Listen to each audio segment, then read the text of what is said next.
Uh, Two songs as usual tonight. First song, number 407 in your hymnal, number 407, It Is Well With My Soul.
I got this cord wrapped up, I think.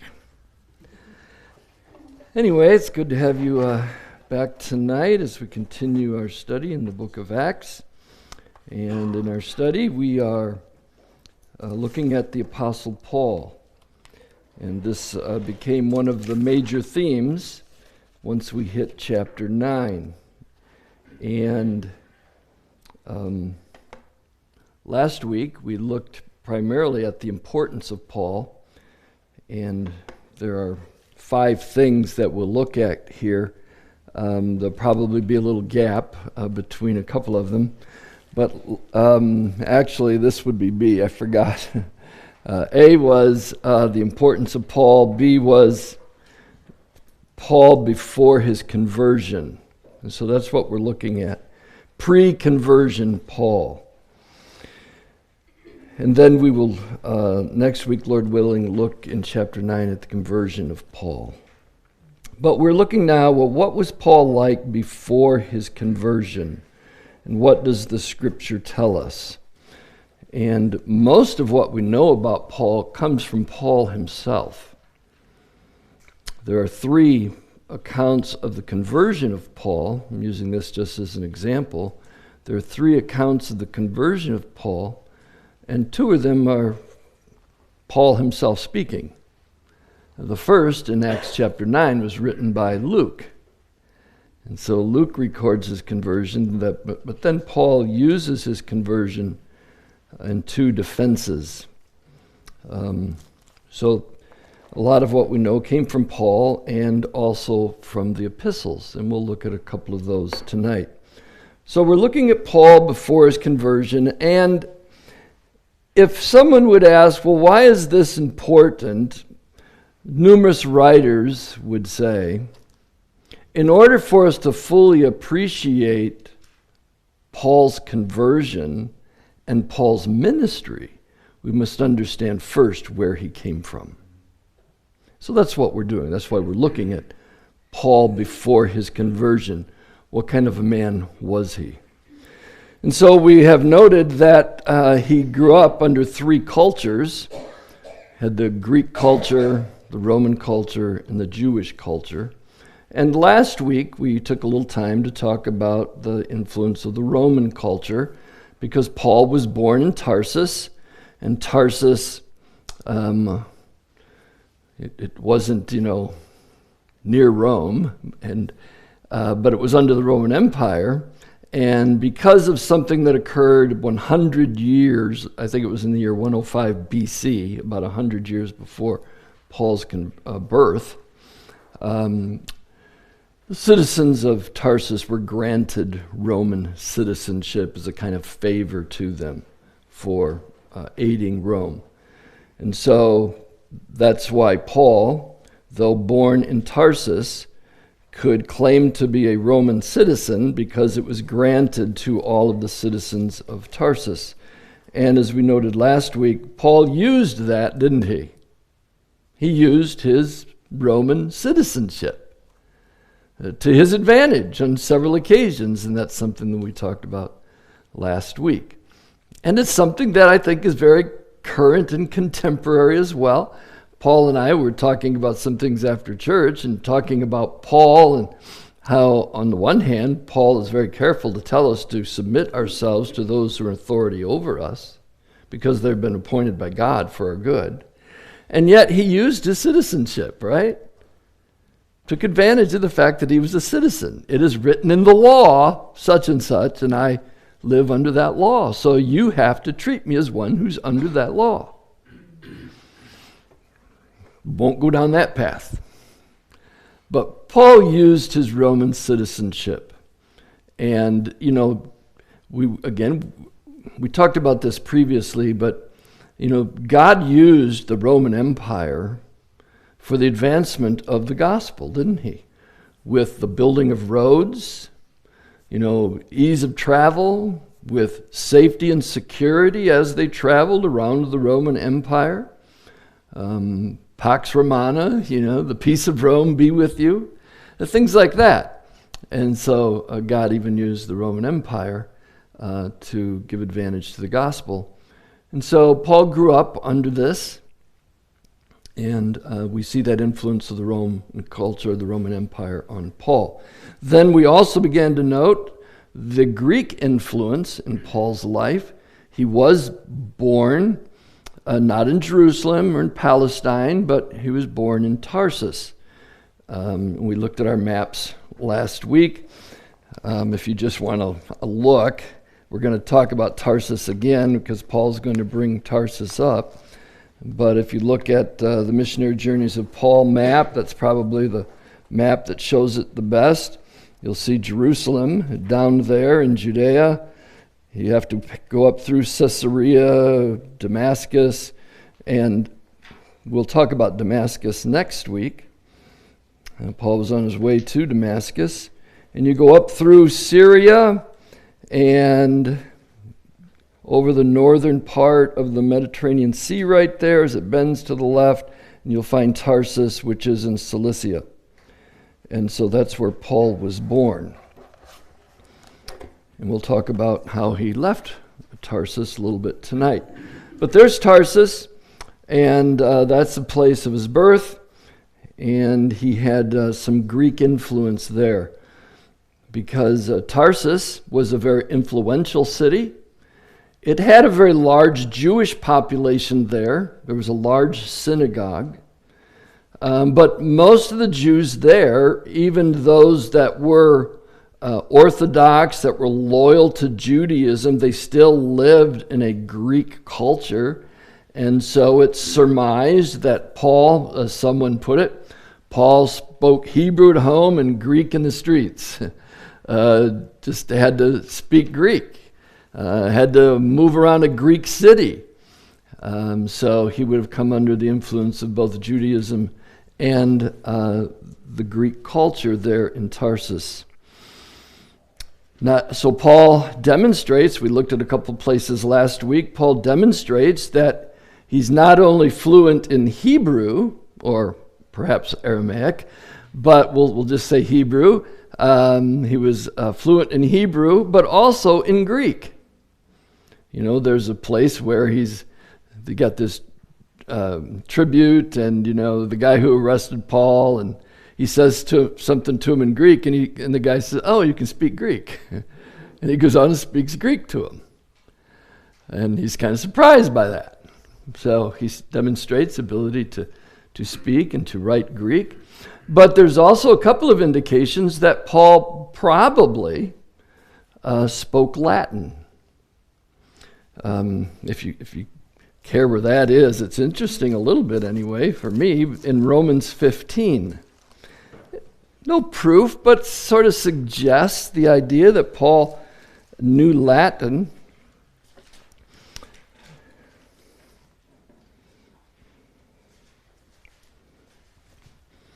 Let's see, verse 19. By the power of signs and wonders, by the power of the Spirit of God, so that from Jerusalem all the way around to Illyricum. Now that's the Latin name for the city. The Greek name is Illyria. So Paul calls it by its Latin name. And then down in verse 24, he writes, I hope to see you in passing as I go to Spain.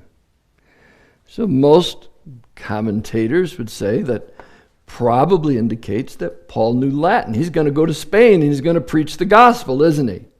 And Paul was always very strategic. So you would assume he knows the Latin name of the city. He plans to go to Spain to preach, so he probably speaks Latin as well. So he speaks Hebrew, he speaks Greek, and he speaks Latin. There are other indications of the influence of the Greek culture on Paul. We know there are 2, maybe 3 times that Paul references, he quotes Greek writers, Greek poets, at least indicating some familiarity with them, right? Now, some would say that these instances show that Paul is well versed in Greek literature, Greek philosophy, Greek poetry. There are others who kind of, well, pull back a little bit. Anybody can quote Shakespeare, but that doesn't mean that you really studied Shakespeare, because in your language, there are all these little quotes and little quips and things that people memorize. And Paul may have just memorized some of them, having lived a while in Tarsus and then studying in Jerusalem, where they would have probably been introduced to some of these writers. But at the very least, it shows that Paul has a knowledge of Greek literature, enough that he can quote some of the Greek writers and even some philosophical ideas, as Paul argues, demonstrating that he knows something about Greek philosophy. And so this is another evidence of the fact that the Greek culture made an impact upon Paul. I think that's enough. I'll stop there. But being from Tarsus and all this other evidence shows that Paul was influenced by the Greek culture. He was a man of the times, after all. And as one person put it, I think it was the historian Philip Schaff, who said that it would be impossible to think that Paul grew up in that day, in those places, without being influenced by the Greek culture. He would have been. It's just natural to think that anybody would have been. So Paul was a person who was influenced by Greece, by the whole Greek culture of his day. Even though they're under the Roman Empire, they were still a Greek influence where Paul lived. So we'll pass on from that, and we've talked about Rome already, the influence of Rome and the Roman Empire. We looked briefly at the Greek culture upon Paul. So now let's pass to the Jewish culture, Judaism, and its impact on Paul. And this is where we look to some more scriptures to see Paul's Jewish upbringing and, the influences when he was a child. And let's just do this by looking at some passages. Again, we're trying to understand Paul, what kind of a man he was, what was he like before God saves him. Because all of these things shape Paul. And all of these are seen in the converted Paul. And it helps us to appreciate Paul after his conversion. So let's look at a few passages like Acts 22, 3 and 4. Acts 22, 3 and 4.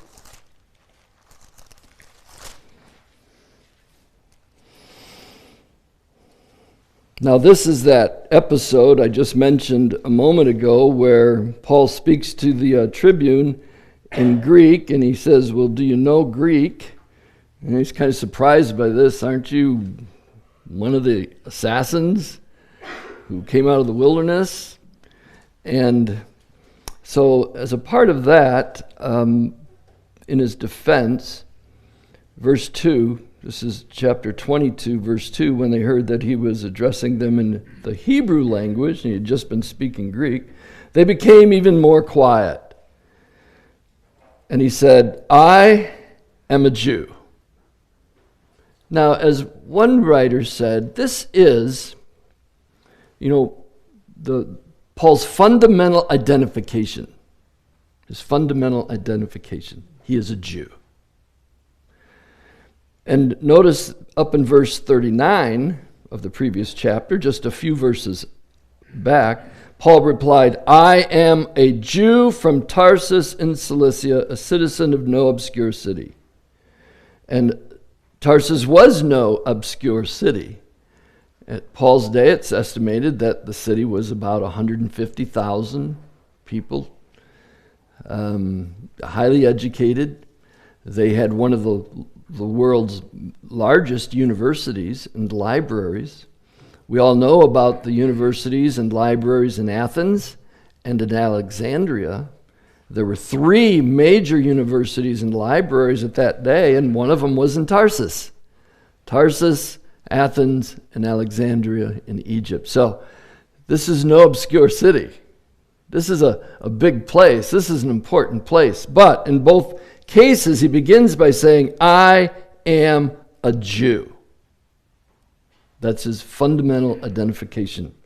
Born in Tarsus in Cilicia, we know that's the place of his birth.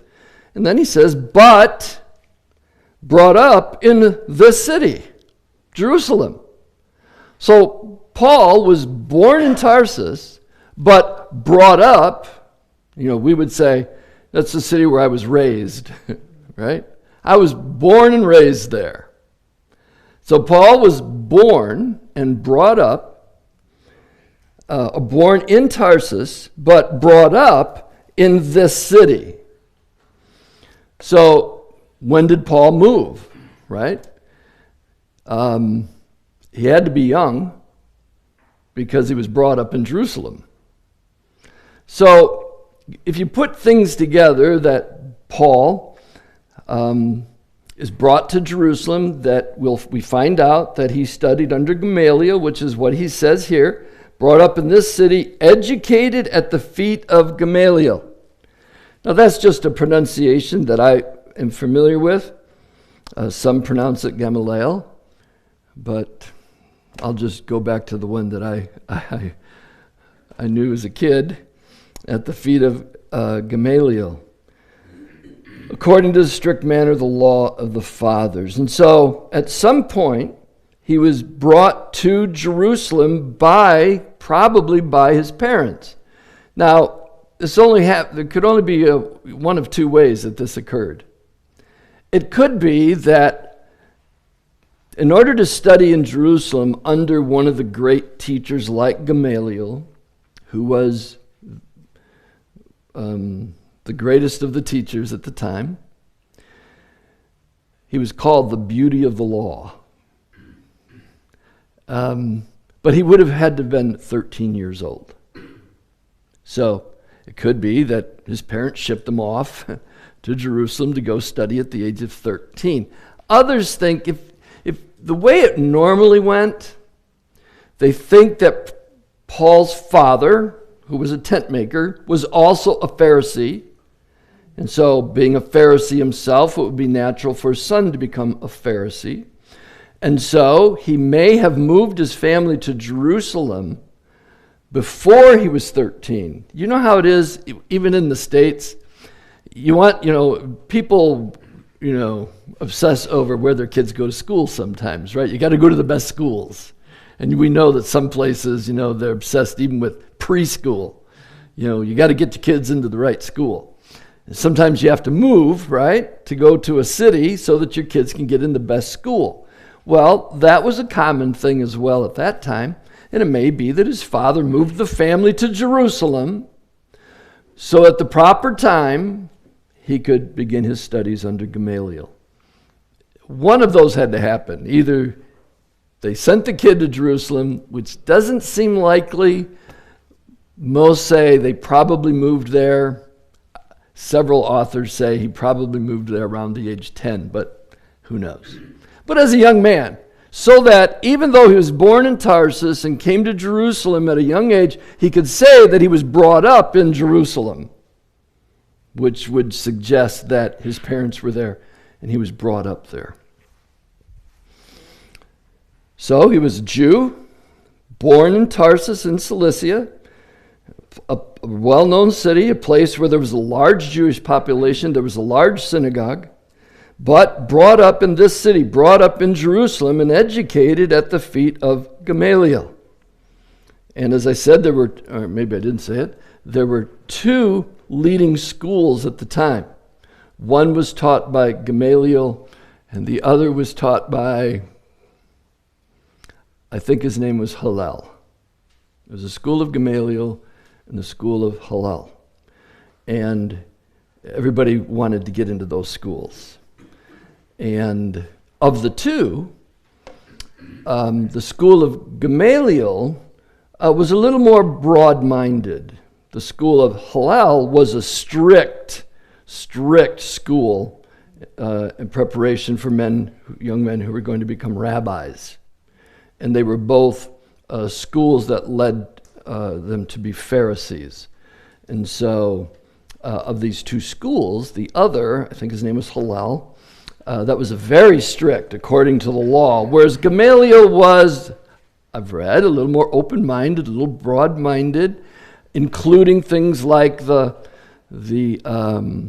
traditions of the fathers, those additional teachings. He respected those. And we even see this a little bit in Acts chapter 5. This kind of a little window into Gamaliel. In Acts chapter 5, you remember we have Ananias and Sapphira. The apostles are doing signs and wonders. The apostles are arrested. And at one point, they want to kill them. And in verse 33, when they heard this, they were enraged and wanted to kill them. But a Pharisee in the council named Gamaliel, a teacher of the law, held in honor by all the people. So there's his reputation. Held in honor by everyone. Stood up and gave orders to put the men outside for a while. Hey, take them outside. I've got some things to say I don't want them to hear.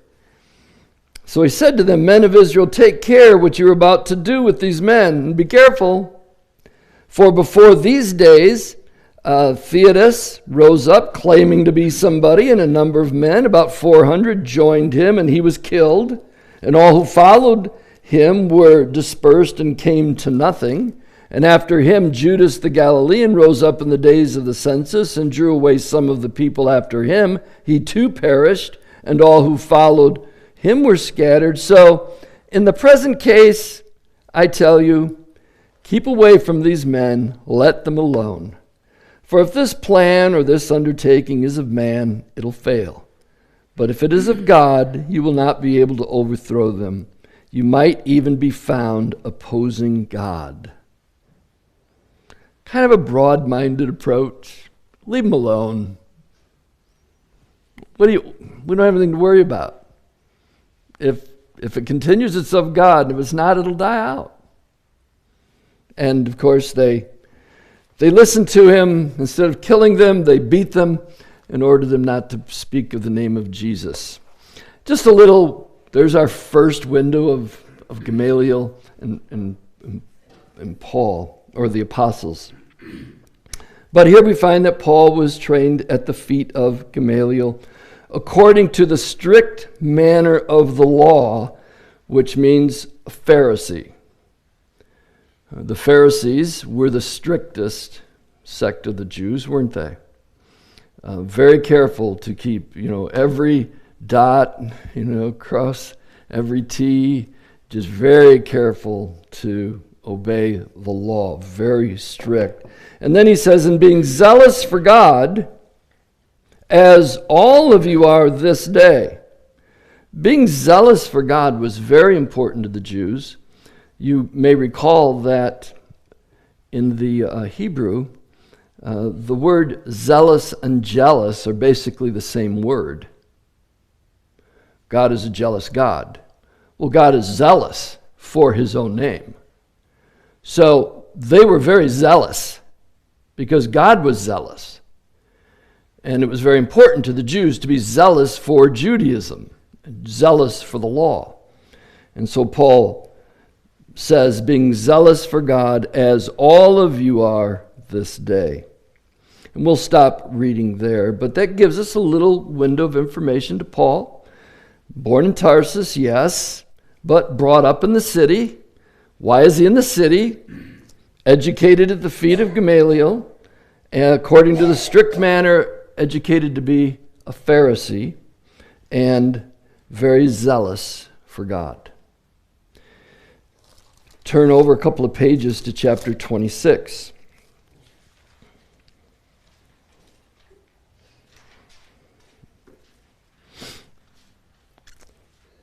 Just a little bit of information as Paul describes his early life. Here he is before Agrippa.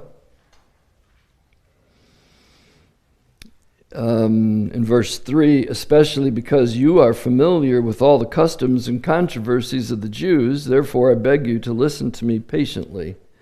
My manner of life from my youth, spent from the beginning, among my own nation and in Jerusalem, is known by all the Jews. Again, he mentions his youth, manner of life when he was a young person in his youth was to live very strictly according to the law. Among, he says, spent from the beginning among my own nation and in Jerusalem. So from his birth, he was born into a Jewish home. They were living in Tarsus. They came to Jerusalem, but from my youth, in the nation of Israel or Jerusalem, I lived very strictly according to the law. And he says in verse 5, and they have known for a long time, if they are willing to testify, that according to the strictest party of our religion, I have lived as a Pharisee.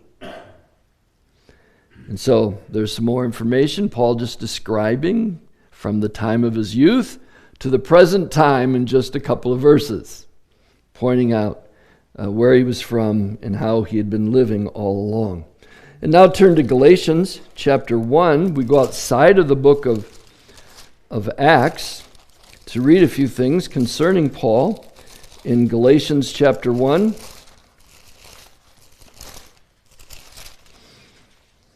So here's Paul just writing these things in his letters, in the epistles.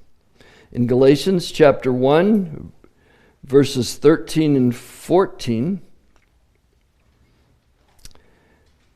for you have heard of my former life in Judaism,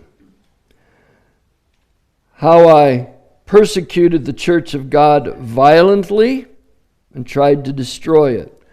Now, this verse fits neatly under the next idea of Paul the persecutor. But here, the thing that I'm pointing out is, you've heard of my former life in Judaism. I was a persecutor of the church. In verse 14, and I was advancing in Judaism beyond many of my own age among my people, so extremely zealous was I for the traditions of my fathers. And so Paul is saying, not only was he born a Jew and raised in Judaism and was now studying in preparation to be a Pharisee, but in his class, he was at the top of the class. He doesn't say, I was outdoing all of them, but he says, beyond many of my own age. Now, Paul was an excellent student, wasn't he? And Paul, remember, being trained in the feet of Gamaliel, training to be a Pharisee, they, from what I've heard and read, they spent hours every day just memorizing the Old Testament. They were expected to know the Old Testament from memory. Well, that was Paul. You know, whatever the rule was, I followed it. And I was up here in my class. And I was extremely zealous. I wasn't just zealous, I was extremely zealous for the traditions of my fathers. And then if we turn to Philippians chapter 3, well known, where Paul speaks of his time in Judaism, of his religious culture. In Philippians chapter 3, we'll begin in verse 2, but we're actually going to slow down in verses 3 and 4. In verse 2, look out for the dogs, look out for the evildoers, look out for those who mutilate the flesh. For we are the circumcision who worship by the Spirit of God and glory in Christ Jesus and put no confidence in the flesh. Verse 4, though, or however, I myself have reason for confidence in the flesh also.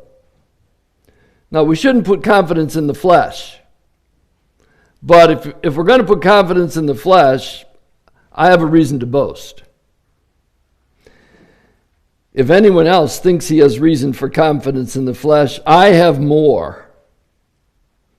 Circumcised on the 8th day. Now let's just think about each one of these very briefly. Circumcised on the 8th day. I think it was Hendrickson, in a footnote quoting someone else, said this is a Greek idiom. It's a way of speaking. We would perhaps say it like this: I was an 8th dayer. I was an 8th dayer. On the 8th day, I got circumcised. In other words, I did it. I got it. And if anybody has a reason to brag, I was an 8th dayer.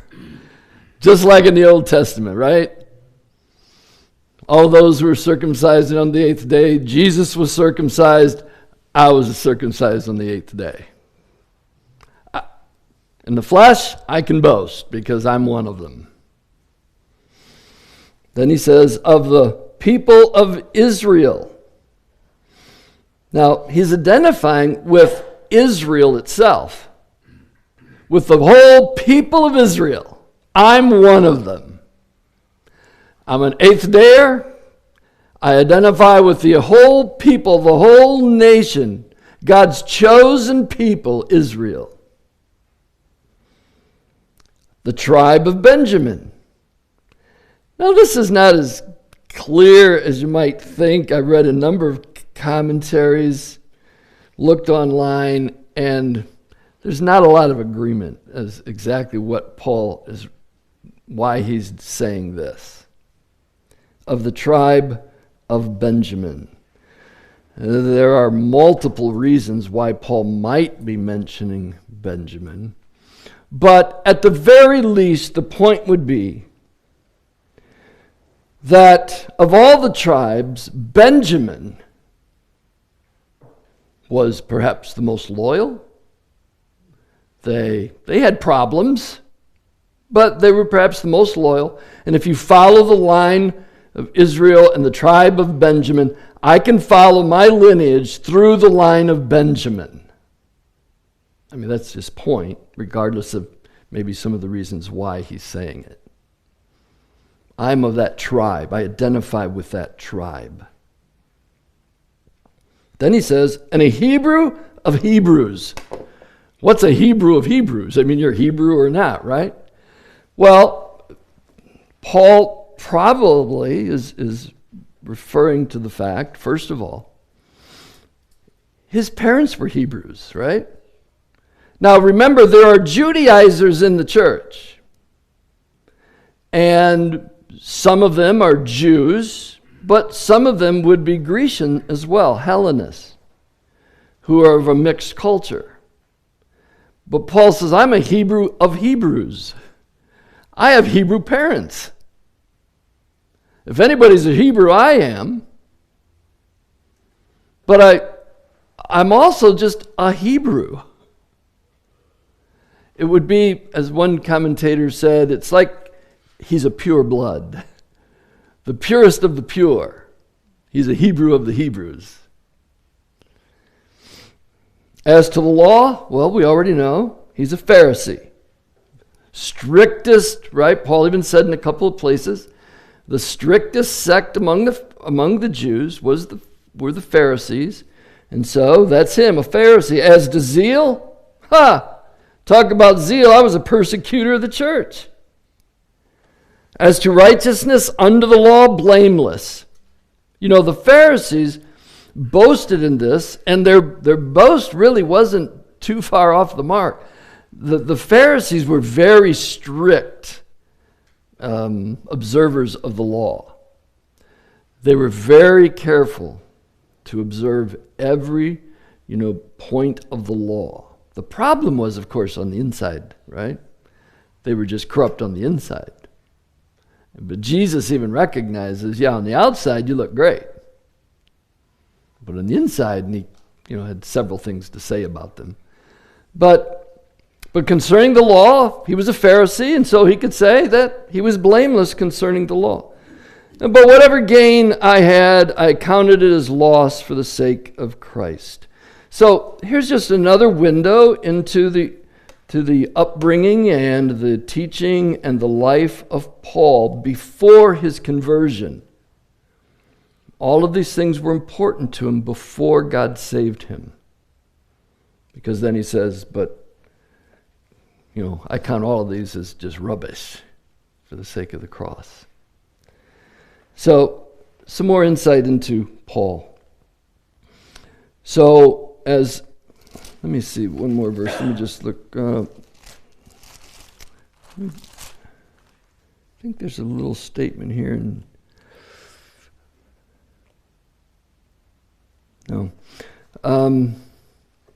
Paul was zealous, wasn't he, for Judaism? Zealous above everyone else. So much so that this even leads Paul into persecuting the church with zeal. And so some have described Paul this way. Paul was a missionary for Judaism, going out to convert the Christians back to Judaism and put them to death if necessary. That same zeal that made him great for Judaism is what God turned around and used that zeal as a preacher of the gospel. And that helps us to understand a little bit about Paul's zeal for the gospel. That was Paul. That's the way he is. That was the way he was raised. Even among his peers, he was the most zealous. And so that leads us into the last thought. We've looked at Paul and the Roman influence, Paul, the Greek influence, and Paul and his Jewish upbringing. And I want to mention, just for a moment, Paul the persecutor. Because this is before Paul's conversion as well, isn't it? Paul the persecutor. Let's just look at a few verses, and we'll end with this for tonight. Well, we can start back in the book of Acts.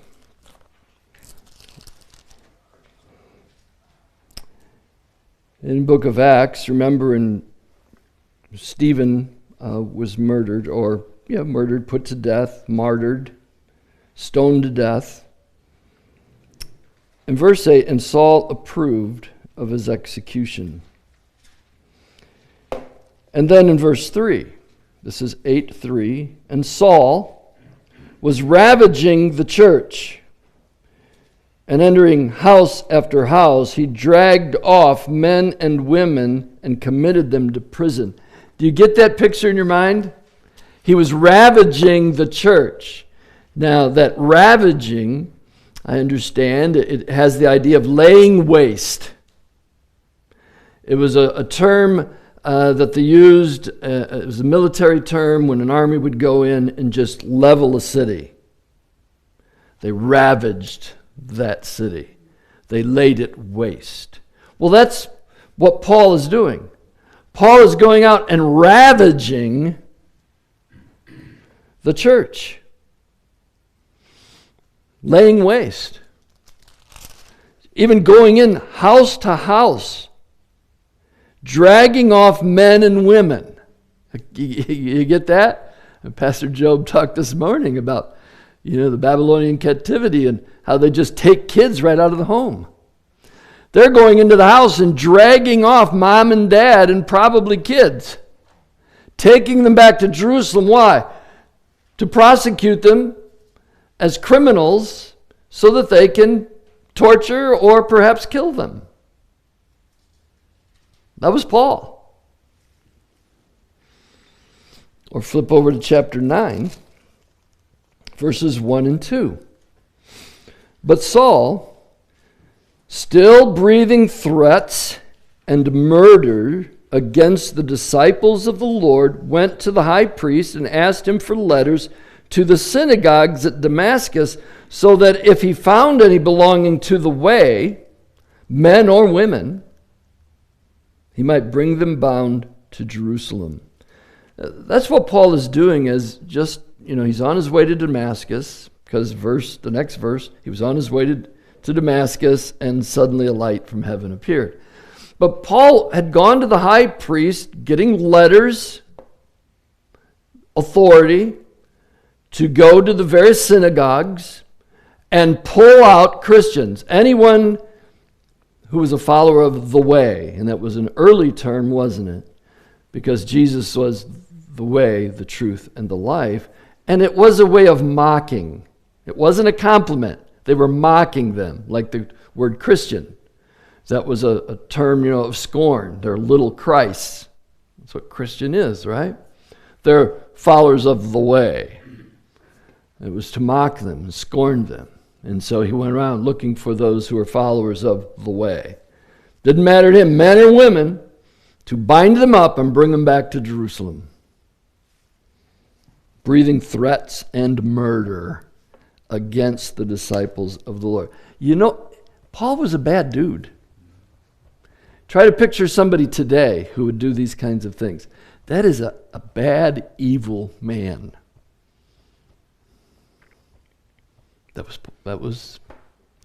I keep saying Paul and Saul.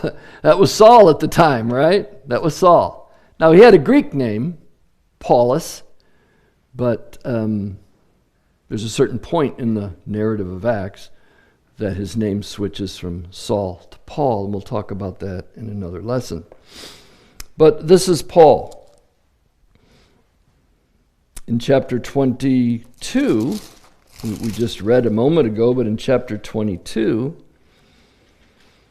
verse 4, I persecuted this way to the death. Yikes.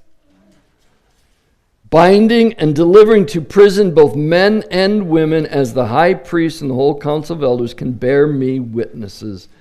From them I received letters to the brothers, and I journeyed toward Damascus to take those who were there and bring them in bonds to Jerusalem to be punished.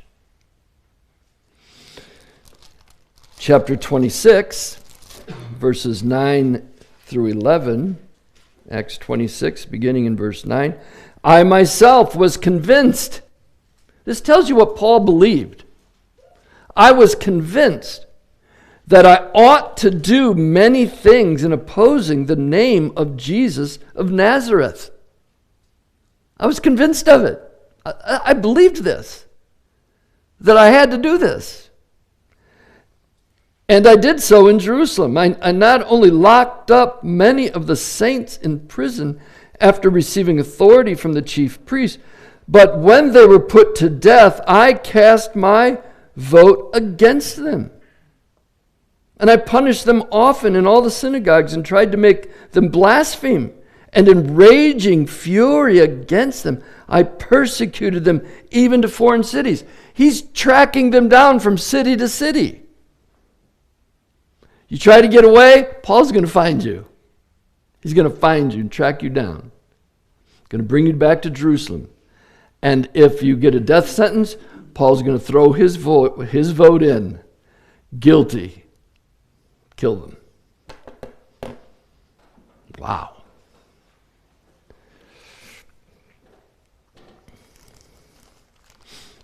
And then just one more place where Paul speaks of these things in 1 Corinthians 15. 1 Corinthians 15.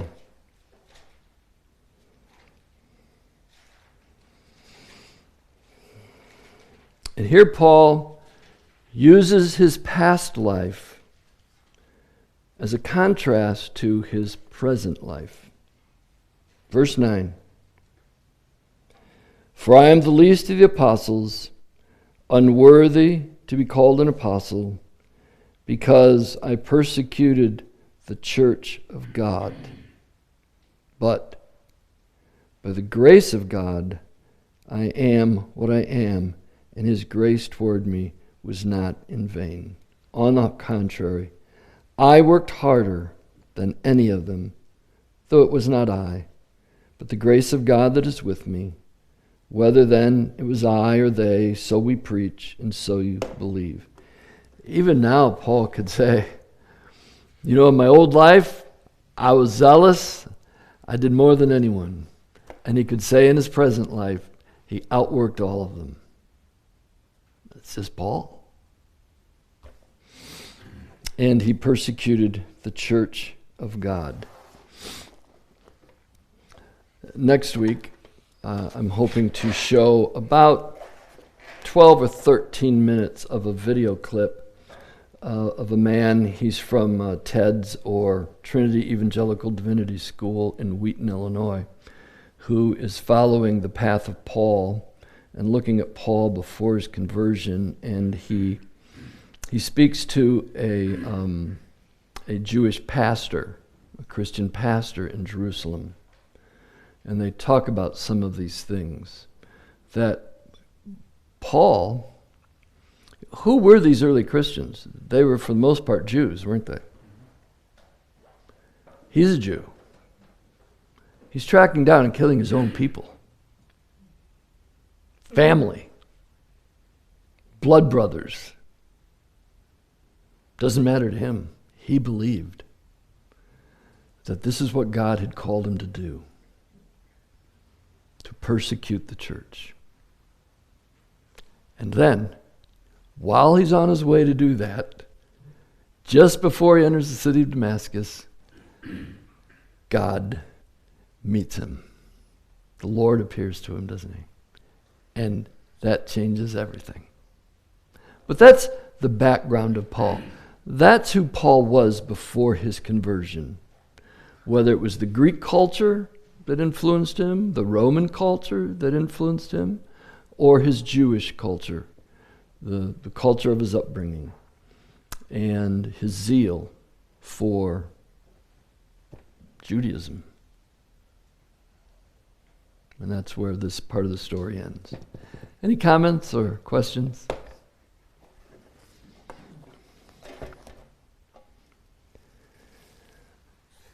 Pastor Job, would you dismiss us in prayer? Father, as we have had an opportunity to just glean your word and